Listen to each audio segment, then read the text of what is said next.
Olá, vamos ao tutorial 1 de fresamento no ENSI. Nesse primeiro tutorial vamos começar com uma geometria bastante simples, só para nos acostumarmos com a interface e com a lógica de programação do software. Então vamos começar aqui na aba Modelo, Peça. Vamos importar então a nossa peça do tutorial 1. Essa peça foi modelada no SolidWorks, então ele tem interface direta, né? Não precisa fazer nenhuma conversão, mas também trabalha com arquivos neutros e também com interface direta como outros softwares. Então aqui a geometria está aberta. Vamos então, não tendo nenhum trabalho a fazer na geometria, como por exemplo, se notarmos aqui, ela já está modelada no plano XY, essa peça, né? Então adicionarmos aqui, ó, X e Y. Já está modelada no plano, se não estivesse posicionada, nós poderíamos usar transformações espaciais aqui para rotacionar e também mover essa peça, mas não é o caso aqui. Isso também pode ser feito no ambiente Machine. Então, passando para o ambiente Machine, nós já temos aqui, por padrão, a nossa máquina do IFES, que é a Home D600. Se não estiver, eu posso dar dois cliques aqui sobre o nome da máquina, escolher então aqui uma nova máquina, né? No caso aqui a gente tem vários tipos de fresadoras, né? No caso, a nossa máquina já está aqui e já está como padronizada. Então agora, próximo passo é colocarmos então uma fixação. Vamos então carregar aqui uma amorça. Se não estiver nessa lista aqui dos últimos utilizados, né? Eu posso vir aqui em carregar de, então selecionar nossa amorça nessa lista. Então a amorça aparece posicionada sobre a mesa da máquina. Nós podemos então movimentar essa amorça aqui, reposicioná-la, seja com ah, translações ou giros. Ok? Vamos deixar assim como está e vamos passar então para o ambiente de configuração. Então a nossa missão agora é colocar a peça posicionada sobre a amorça. Para isso eu vou, para facilitar aqui, vou tirar a visibilidade da máquina e deixar só a amorça e a peça. Vindo aqui em configuração de sistema de local da peça, eu clico aqui nos três pontinhos, abre esse menu e a peça então agora fica posicionada. Vou passar por uma vista de topo. Então aqui com essa seta eu posiciono a peça mais ou menos no centro da amorça. Vou usar aqui para girar, fazer um giro aqui e um outro giro aqui até ela ficar posicionada. Então agora subo aqui no eixo Z, posiciono ela aqui sobre a mesa. Aqui então eu coloco no mordente da morsa. Com esse snap inteligente ligado, então ele vai aderir à posição. Posicionada, damos um OK. Então aqui temos a nossa peça posicionada. O ENSE já nos sugere aqui uma matéria-prima. Se vocês notarem aqui essa parte transparente, né, seria o que tem que ser removido da peça, né? Então ele já sugere aqui uma matéria-prima com as dimensões totais gerais da peça, né? O que nós vamos fazer é colocar 2 milímetros acima aqui para fazermos um faceamento. Então eu vou para isso criar aqui um primitivo, uma peça de trabalho. Aqui nós temos várias formas de primitivo, vamos selecionar retângulo e eu quero que somente tenha, por exemplo, 3 milímetros aqui em Z. Então, mas se eu vier colocar aqui 3 milímetros, como aqui está com essa opção aqui ligada, ele vai colocar em todas as direções. Então o que eu faço é desligar isso, coloco somente no Z positivo. Então ele adicionou aqui esses 3 milímetros na superfície da peça. O próximo passo agora é localizar o zero peça, que normalmente ele sempre coloca onde foi modelado isso lá no CAD, né? Zero peça, a origem do CAD. Então, nossa missão agora é colocar numa região aqui fácil de fazer esse setup na própria máquina. Vamos escolher essa posição aqui. Então, aqui com o Snap inteligente ligado, nós viemos aqui na aba de configuração, sistema de coordenadas de trabalho, clico aqui nos três pontinhos. Aqui já me sugere o G54, mas eu poderia mudar para qualquer outro zero peça. E agora, se clicarmos aqui sobre o sistema de coordenadas, a gente vê que ele está móvel e ele consegue pegar algumas posições, por exemplo, o centro da peça, né, metade de uma aresta e esse vértice aqui que é o que queremos. Um OK. Então agora o zero PS está localizado. Bom, vamos medir aqui esse raio côncavo aqui da peça. Ele tem diâmetro 28, então aqui em teoria poderíamos usar uma fresa até esse diâmetro para usinar essa peça. É óbvio que nós vamos pegar uma peça, uma ferramenta que tenhamos disponível na nossa biblioteca. Por hora, então, vamos começar com as operações, né, de faceamento. Então, aqui na aba adicionar operação, eu posso clicar aqui, 3D básico, faceamento. Então, aqui eu tenho várias operações, ele me mostra um pouco mais, me dá um norte aqui do que faz cada operação. Ou eu posso clicar aqui nesse triângulo, 3D básico, faceamento. Ele me sugere uma ferramenta já. Eu posso trocar essa ferramenta dando dois cliques aqui.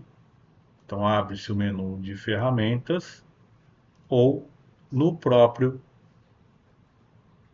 ícone ferramenta, né, eu posso então dar dois cliques aqui ou um clique só, já basta.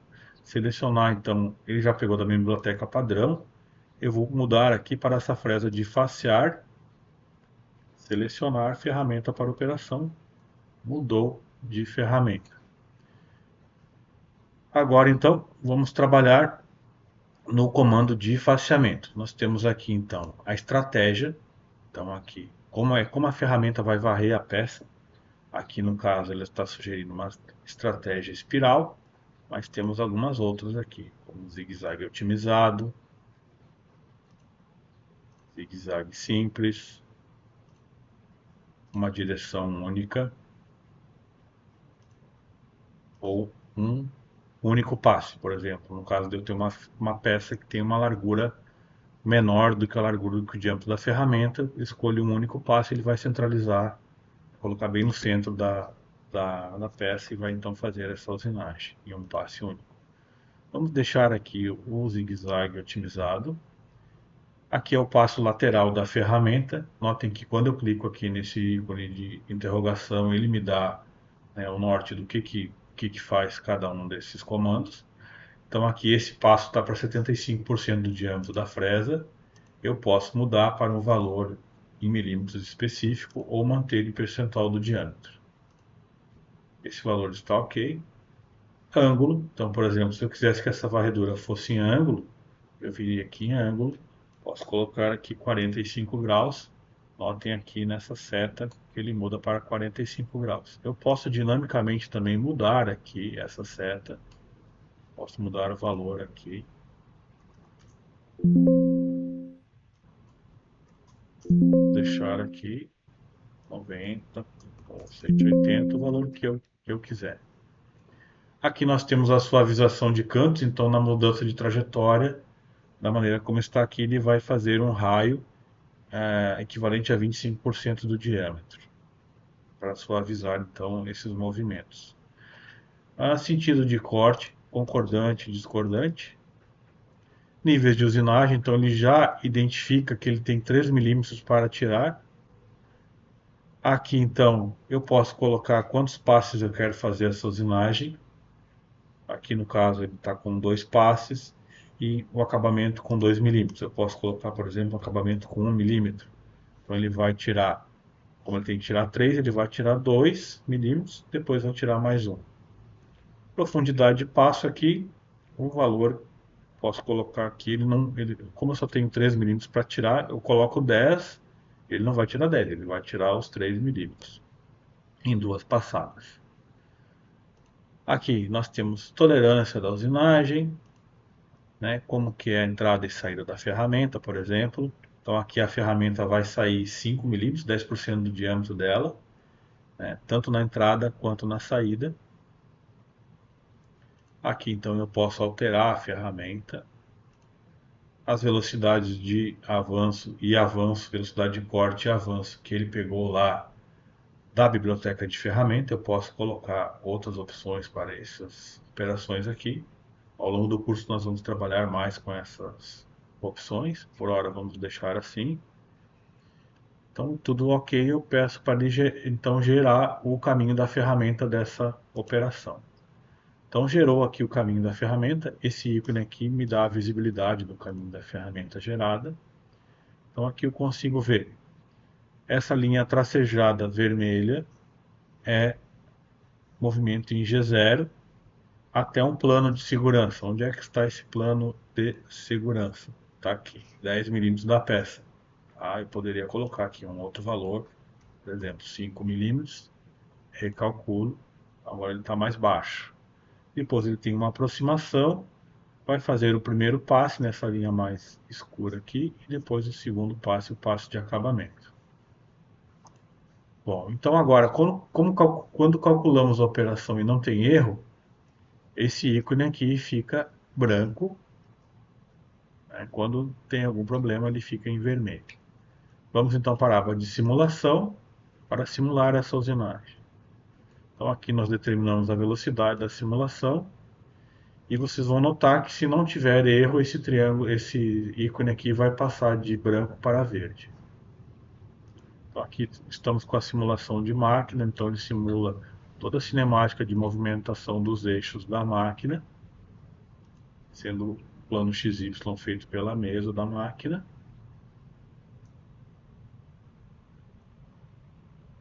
Primeiro passe, segundo passe.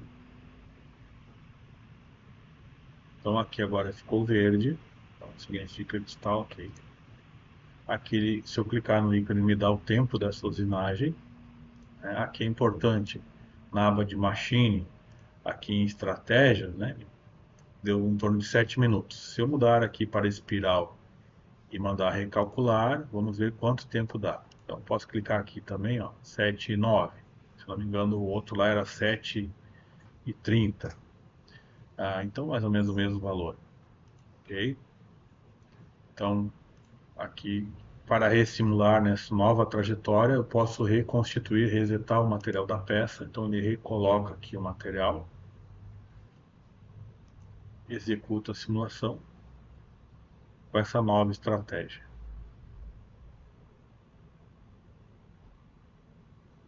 Feito isso, então vamos à próxima operação, que é uma operação então de desbaste. Então nós vamos fazer aqui um desbaste, ele chama aqui desbaste linha d'água. Nesse desbaste nós vamos selecionar uma nova ferramenta. Aqui na nossa biblioteca eu uso preferencialmente a fresa de topo diâmetro 12, selecionada. Nós temos então aqui estratégias também de desbaste. Vamos deixar aqui no equidistante, passo lateral da ferramenta, raios de conexão, raios de arredondamento em mudanças de trajetória. Vou colocar, por exemplo, 25% do diâmetro da ferramenta. Que nós conseguimos ver esses raios de arredondamento. Aqui, então, ele vai... Não fiz nenhuma seleção de onde eu quero que ele usine. Ele vai procurar material a remover do -3, que é esse nível dessa superfície, até o -57, que é o nível de baixo da peça. Então, onde tiver material disponível, ele vai remover. Aqui a profundidade de corte. Posso colocar aqui um valor em milímetros. Aqui está um valor, então, de... Vamos colocar 5 milímetros, por exemplo. Aqui o sentido de usinagem, ambos os sentidos. Aqui, então, a tolerância de usinagem. Nós temos aqui A sobra de material radial e axial que nós vamos deixar então para tirar no acabamento. Vamos deixar aqui 0,3 em cada uma delas. Ele vai usinar e vai sobrar esse material.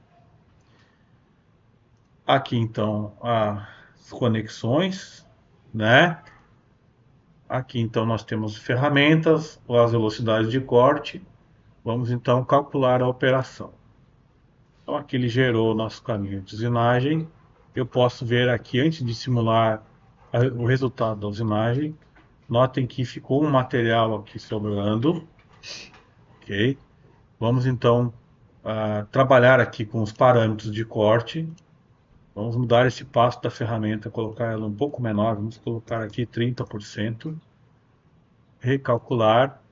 Agora vemos que ele fica aqui em um pequeno materialzinho. Vamos colocar aqui 20% do diâmetro, recalcular. Agora está ok. Vamos então lá para a simulação. A cor da simulação, se eu quiser mudar, eu posso mudar aqui, ó. Por exemplo, mudei para um azul aqui um pouco mais forte. Vamos então simular a usinagem. Posso tirar aqui a máquina, daí ele simula somente a ferramenta movendo-se, fica mais fácil de eu visualizar. Então agora está feita essa usinagem. Então eu noto agora aqui, ó, que sobrou um material aqui na parede vertical e nessa outra, na base da peça. Vamos voltar à aba de Machining para escolher então as operações de acabamento. Então essa peça tem como características ter faces planas, tem uma face plana aqui e outra aqui, e ter paredes verticais. Então, para fazer as faces planas, nós vamos trabalhar então com uma operação 3D chamada acabamento de faces planas. Vamos deixar a mesma ferramenta, ele me identifica todas as faces planas da peça e vai remover material só onde tiver material a ser removido. Aqui então eu posso manter a sobra axial, senão ele vai tirar também. Desculpa, a sobra axial aqui fica zero. Eu mantenho a sobra radial para ele não tirar a parede vertical. Vamos então calcular essa operação. Aqui está o resultado dela. Vamos lá no simulador. Simular então a operação de acabamento de face plana. Notem então agora que somente temos as paredes verticais. Para usinar essas paredes verticais, quando nós temos paredes a 90 graus, um comando recomendado, mais simples de se utilizar, é o contorno 2D. Então, com o contorno 2D, eu vou só selecionar aqui uma nova ferramenta, uma ferramenta de diâmetro menor, pegar aqui uma fresa de topo de diâmetro 8, selecionada. Esse contorno 2D, ele pede algumas seleções aqui. Por exemplo, ele pede uma curva para dar a trajetória da ferramenta. Então, o que eu vou usar como curva? Eu tenho aqui, então, por exemplo, dando 2 cliques aqui numa aresta, ele pega todas as curvas que são tangentes a essa aresta. Então, aqui nós temos uma curva disponível. Vou selecionar aqui na opção curva. Então, o próximo passo agora é selecionar uma outra curva.